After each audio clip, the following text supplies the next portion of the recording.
आदरणीय देवेंद्रजी फडणवीस साहेब, नमस्कार।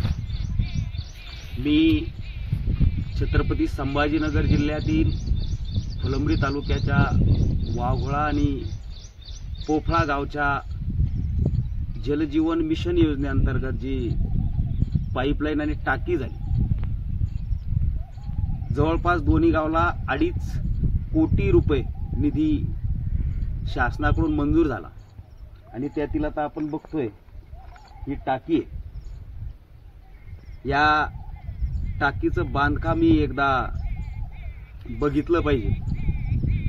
आम्ही छत्रपती संभाजीनगरचे जिल्हाधिकारी आणि जिल्हा परिषदेचे पाणी पुरवठ्याचे उपाभियंता यांना ग्रामसभेचा ठराव दिलाय, ग्रामपंचायतचं पत्र पण दिले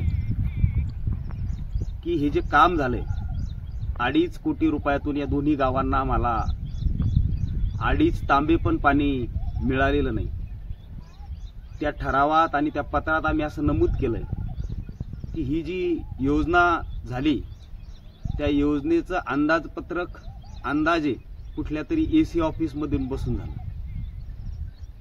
आणि जर 2.5 कोटी खर्च होऊन पोफळ्याला पाणी नाही, वाघोळ्याला पाणी नाही, तर याला जे जबाबदार असतील, मग तो तुमचा डेप्टी इंजिनियर असेल, इंजिनियर असेल, यात आमचे कोणी गावातील लोकप्रतिनिधी असतील किंवा ग्रामस्थ असतील, तर तो दोष सिद्ध करावा आणि त्या दोष सिद्ध झाल्यानंतर त्यांच्या सातबाऱ्यावर असतील किंवा त्यांच्या खाजगी मालमत्तेवर असतील झालेला खर्चाचा शासकीय बोजा त्यांच्या प्रॉपर्टीवर टाकावा आणि त्यातून या शासकीय योजनेचे पाण्यात गेलेले पैसे वसूल करावे किंवा आम्हाला पाणी द्यावं, अशा पद्धतीचं आम्ही निवेदन दिलेलं आहे।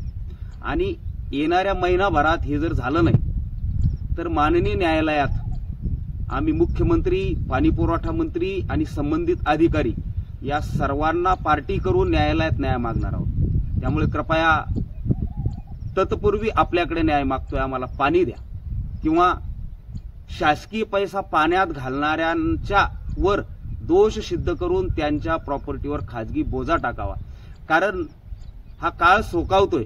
मागेही 25 वर्षापूर्वी आमच्याकडे भारत निर्माणचे 32-35 लाख रुपये आले, त्यातून सुद्धा 35 ग्लास पाणी आम्हाला मिळालं नाही। या दोन्ही गावांना आमचं ग्रुप ग्रामपंचायत आहे, 2.5 कोटी मिळाले, यातून पण 2.5 तांबे पाणी मिळालं नाही। तर हे असंच जर चालू असलं आणि ही काही नुसती वाघोळा पोफळ्याची हे नाही, तर अख्खी जलजीवन मिशन या माझं मत आहे की शासकीय कर्मचाऱ्यांमुळे हे पाण्यात गेलेले आहे। आणि कधी कधी तर वाटतं की शासन ठेकेदारांना पोचण्यासाठीच योजना आणतंय का ग्रामस्थांसाठी आणतंय, हा पण एक संशोधनाचा विषय। बघा जमलं तर, नाहीतर न्यायालय आहेच।